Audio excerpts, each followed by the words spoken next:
Pronunciation Pro. Pronunciation Pro.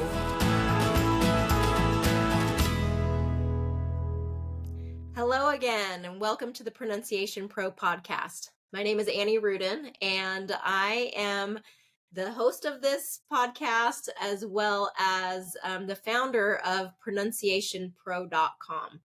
So if you don't know about pronunciationpro.com, I encourage you to head on over to that website and check it out. We teach English pronunciation and the American accent for professionals, non-native English speaking professionals. And we're here to help you build your communication skills in English and your confidence. So it's been something that I've been doing for the last 15 years and just love it so much.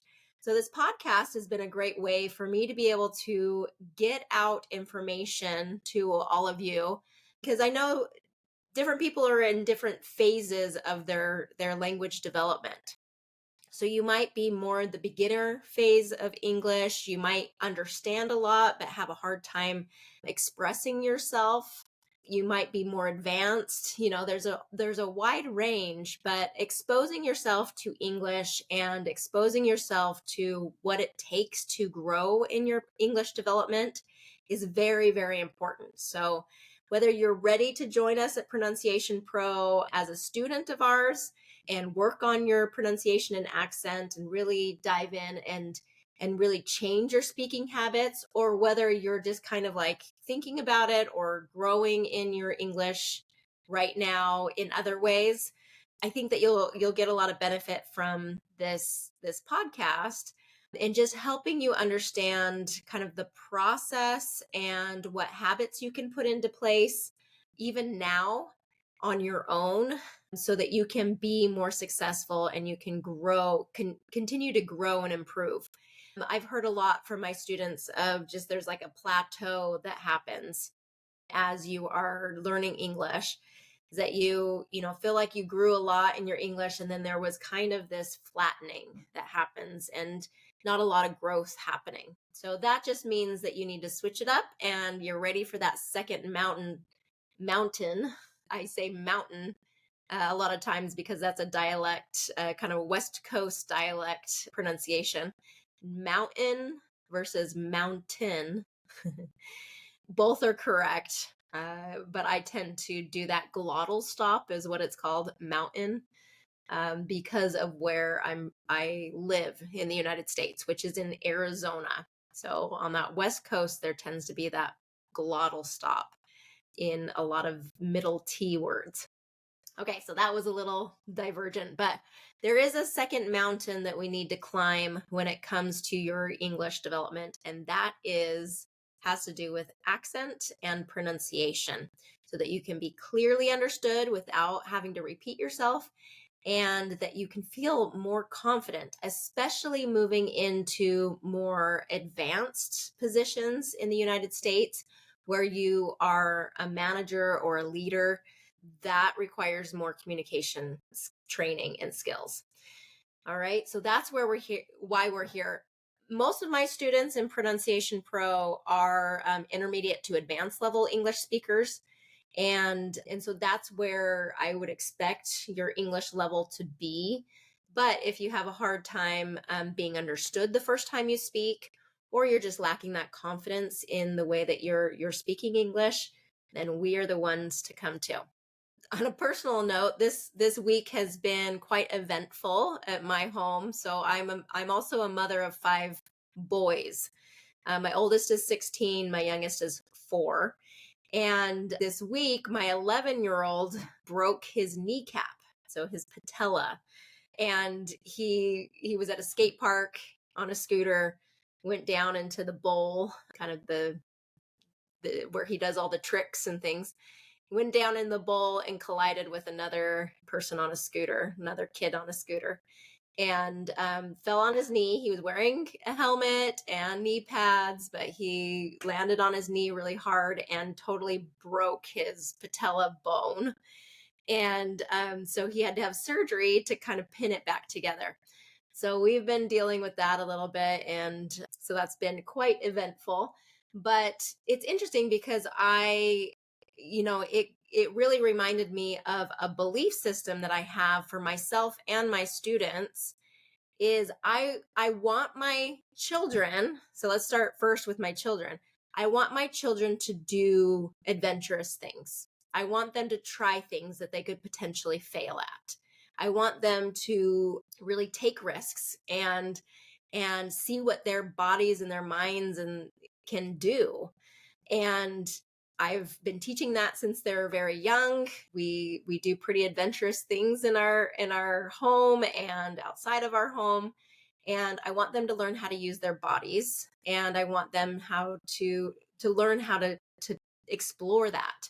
And so we do skate parks and we do a lot of these things where they potentially could get hurt. And so as we were doing this at the skate park and he got hurt, people's reactions like, oh no, oh my gosh, this is a big deal. And to me, I was like, well, this is just part of it. This is part of their learning process, is that if they're going to go big on jumps at a skate park, chances are at some point they're probably going to fall, and they may fall big and it may hurt a lot. And the lesson in that is nothing's gone wrong in this situation. Okay. Sometimes we're going to fall, and that what matters more is what we do after it. Okay. After the fall, are we going to get back up? Are we going to, obviously there's going to be a healing process for my son and before he's going to be able to get back to the skate park. But I hope he does go back to the skate park. I hope he does, continue to learn and improve on his scooter and skateboard and see what he can do to keep continuing that talent that he has. And I think that going back to the skate park, at first, he's going to probably be pretty cautious, and he's probably going to play it a little bit more safe because he remembers what it's like to have fallen and to have gotten hurt in that way. But I do see the value in getting back into it, and for him mentally and emotionally, for him to get back into it, to reframe his thoughts, to really be able to see the mistake or the injury as just part of his learning process. And so that he can reframe that in his mind and recognize, hey, this is just part of life. This is what's going to happen. I'm going to fall. I'm going to make mistakes. I'm going to mess up. And then I get up and I try it again. And through that process, I'm going to learn how to do it better and better. Okay, so let's equate this to your English language journey.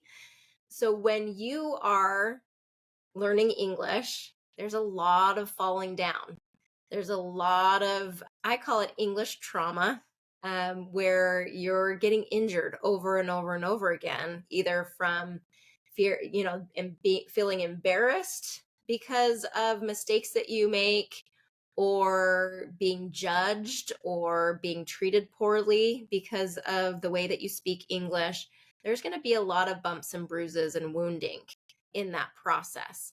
And we could say that process, something went wrong in that process, and that because of this, maybe you shouldn't speak up, or you may feel a little bit more hesitant to speak as much in English because your brain remembers the trauma. It remembers the judgment and the feeling of embarrassment and the feeling of just that feeling of making mistakes and just, I can't believe I did that.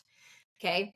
So your brain and your body is going to remember those things. So we really have to reframe our thinking so that you can get back to speaking in a way that fills you with more confidence.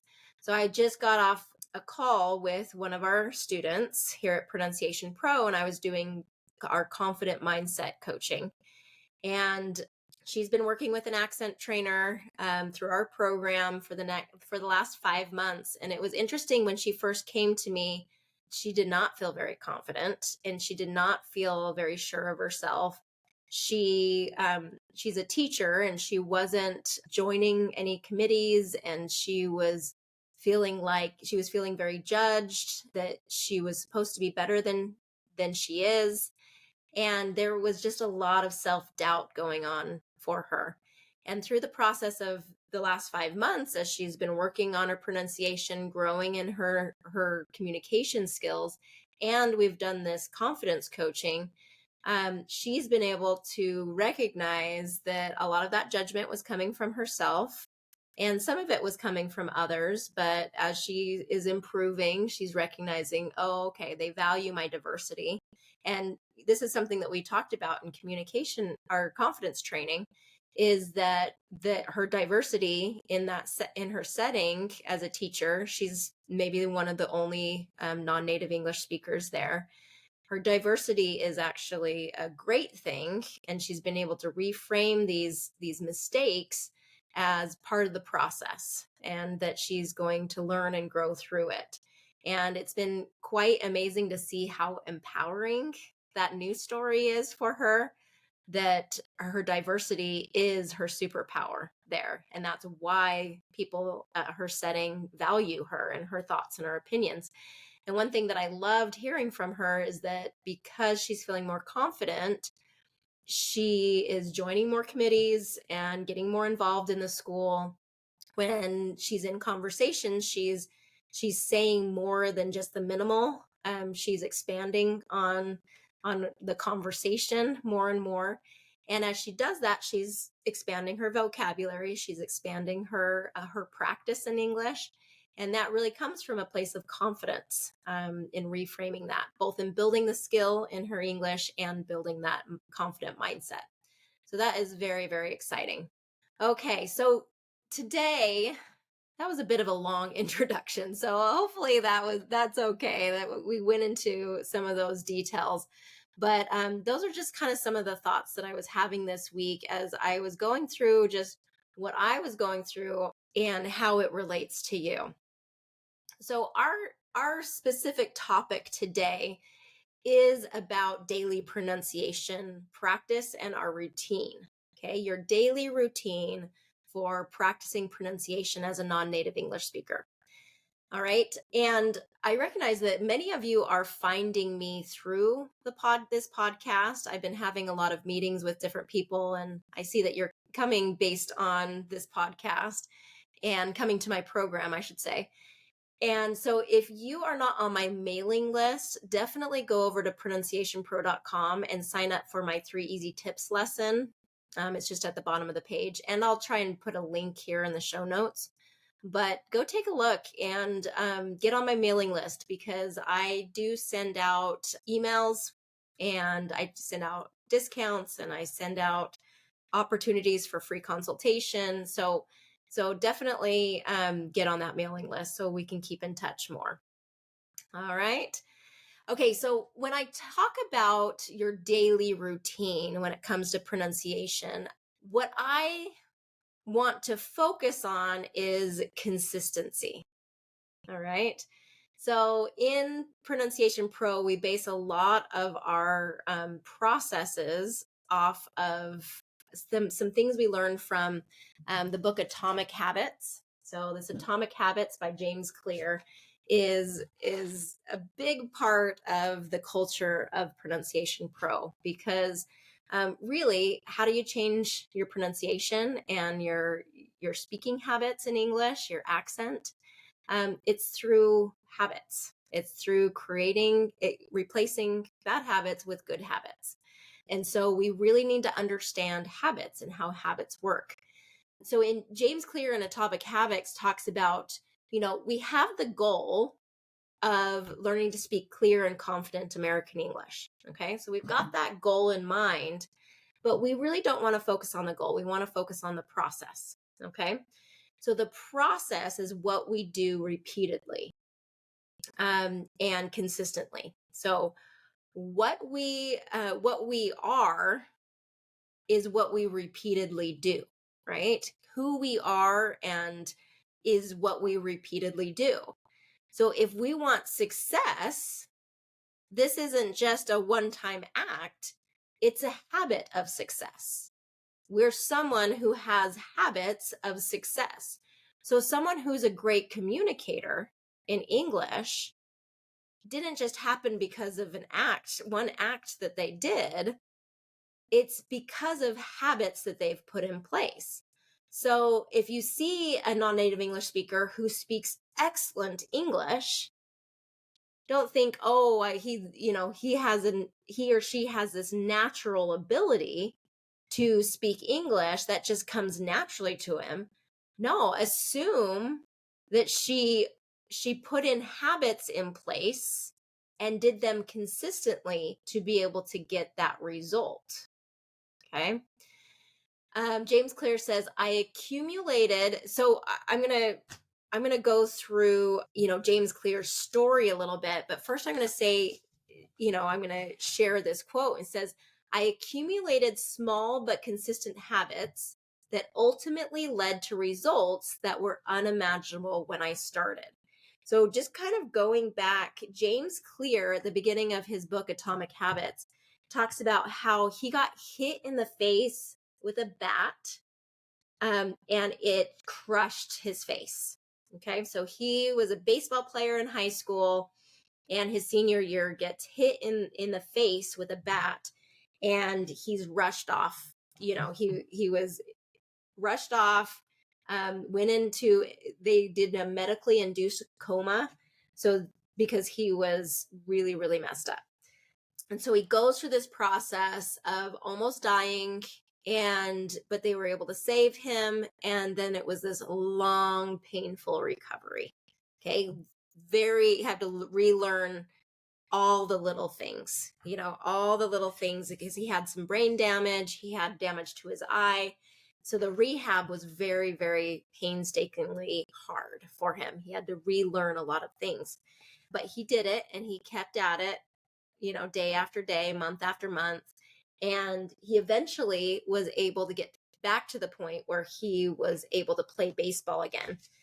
And he says, I wasn't going to be starting on the baseball team anytime soon. So he got onto a college team. And he said, I wasn't going to be starting on the baseball team anytime soon. So I focused on getting my life in order. While my peers stayed up late and played video games, I built good sleep habits, and went to bed early each night. In the messy world of a college dorm, I made a point to keep my room tidy and neat. These improvements were minor, but they gave me a sense of control over my life. I started to feel confident again. Okay, so I thought that was interesting. He started to feel confident by getting some of these basic routines in place. And this growing belief in myself rippled into the classroom as I improved my study habits and managed to earn straight A's during my first year. A habit is a routine or behavior that is performed regularly, and in many cases, automatically. As each semester passed, I accumulated small but consistent habits that ultimately led to results that were unimaginable to me when I started. Okay. He says, for example, for the first time in my life, I made it a habit to lift weights multiple times per week. And in the years that followed, my 6'4" frame bulks from a featherweight 170 to a lean 200 pounds. Okay. So he was able to just build consistency and build his capacity through those small daily habits. And then he goes on to say 6 years after he'd been hit in the face by a baseball bat, flown to the hospital and placed in a coma, he says, I was selected as the top male athlete at Denison University and named to the ESPN Academic All-American Team, an honor given to just 33 players across the country. By the time I graduated, I was listed in the school record books in 8 different categories. Okay, and then he also got a President's Medal. So fascinating to hear kind of this process, and he doesn't attribute it to any big act. It was those small, daily, consistent routines. All right. He says, we all deal with setbacks, but in the long run, the quality of our lives often depends on the quality of our habits. With the same habits, you'll end up with the same results, but with better habits, anything is possible. All right, so I really want to kind of focus in on, okay, as a non-native English speaker, you could see not being born an English speaker as a setback. You could say that if you're now living in an English speaking country, you could view that as a setback of just like, I have to, native English speakers are starting way ahead of me in the communication realm because I didn't grow up speaking this language. So you could see it as a setback. You can also see it as an advantage if the way you look at it, because of the fact that you speak multiple languages. But in this context, let's think of it, let's assume it's thought of as a setback. Okay, so we're going to deal with these setbacks. So what we have to focus on is the quality of our habits. Okay, if you keep doing what you're doing without changing anything when it comes to deliberately learning English pronunciation and the American accent, or improving those communication skills, you're going to get the same. So I've had many students who come to me saying, I've been in the US for 20 years and people are still asking me to repeat myself. Okay, because accent doesn't just change on its own. It has to be deliberately trained and practiced. Okay, so there has to be a routine in place. So I'm just going to kind of go through that routine that we do at Pronunciation Pro, that I've worked with thousands through this process, and I guarantee it works. Okay, and it's the smallest act. It's such a small thing done consistently, but as you do it, it makes a huge, huge difference. Okay, so step one in the process of changing your pronunciation and your accent is you have to identify your error patterns. Okay, we're not going to, pronunciation and accent training is not about learning each word individually. It's about learning error patterns. In the speech therapy world, which I got my start in, we talk about phonological processes. And basically that just means that there are sound error patterns happening in spoken English that we have to identify where the errors are and change the process or change that pattern so that it covers hundreds and thousands of words instead of just one word at a time. So when we take these buckets and we identify, okay, for you as a Spanish speaker, let's say, for each language, there are predictable error patterns. So if you just go into ChatGPT and say, what are the error patterns? What are the sound error patterns for a Spanish speaker or a Korean speaker, or, whatever your native language is? What are the sound error patterns for a Spanish speaker? So if you give that prompt to ChatGPT, it will identify the predictable patterns, error patterns for Spanish speakers. Okay. And what you need to do is be able to say, okay, and this may be something that you can get help on.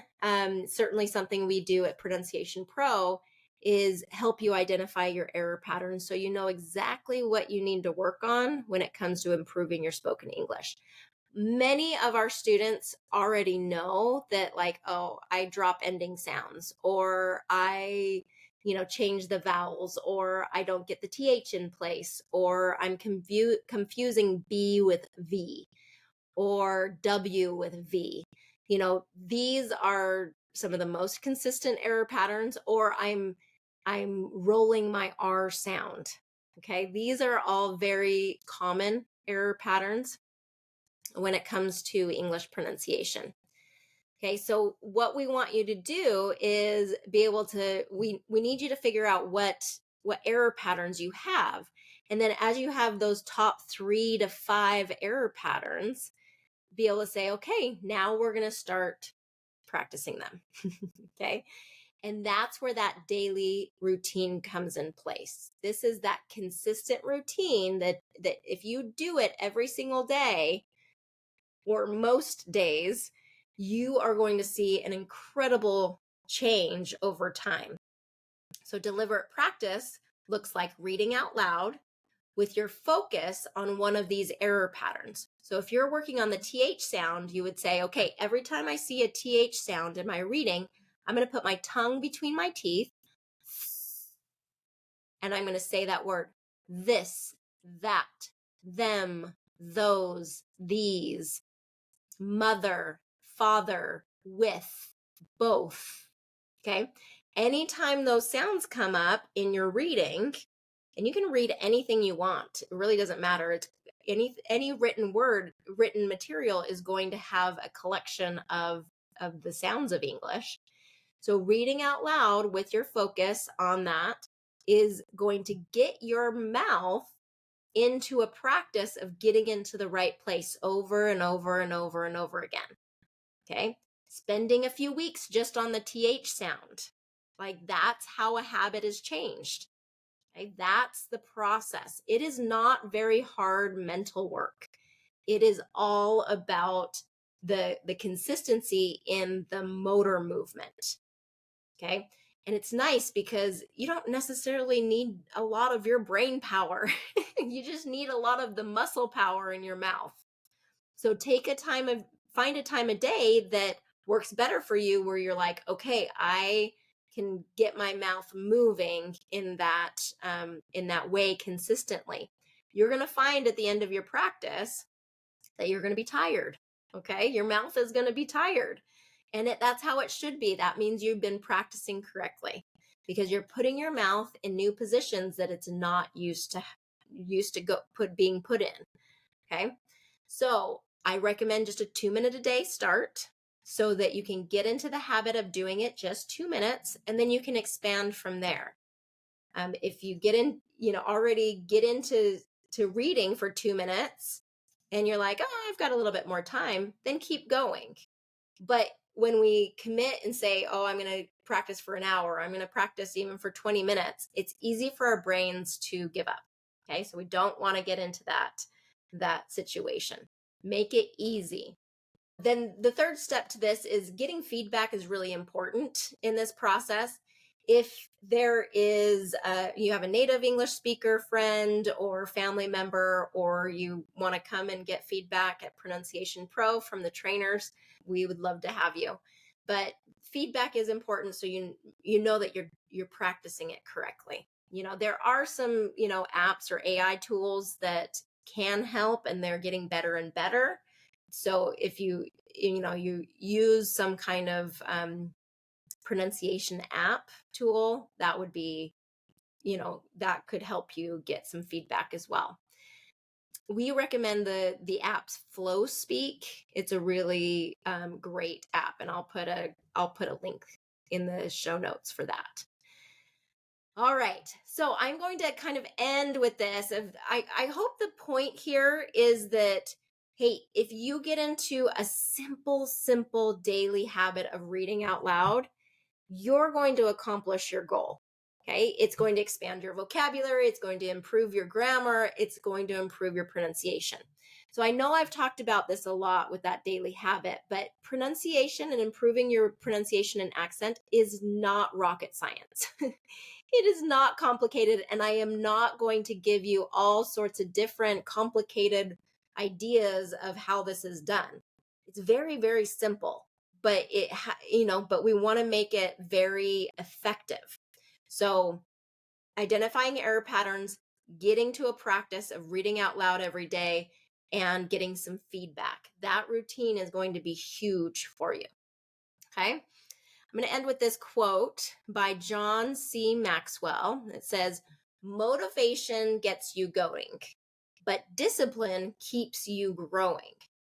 That's the law of consistency. It doesn't matter how talented you are. It doesn't matter how many opportunities you receive. If you want to grow, consistency is key. And I believe that discipline and consistency, which I've seen so much in our students at Pronunciation Pro, is what levels the playing field. What makes it equal between you and a native speaker is because this opportunity for growth is dependent just on consistency. If you are able to live that law of consistency and be disciplined in the small steps, you're going to be able to reach your goal no matter what. Okay?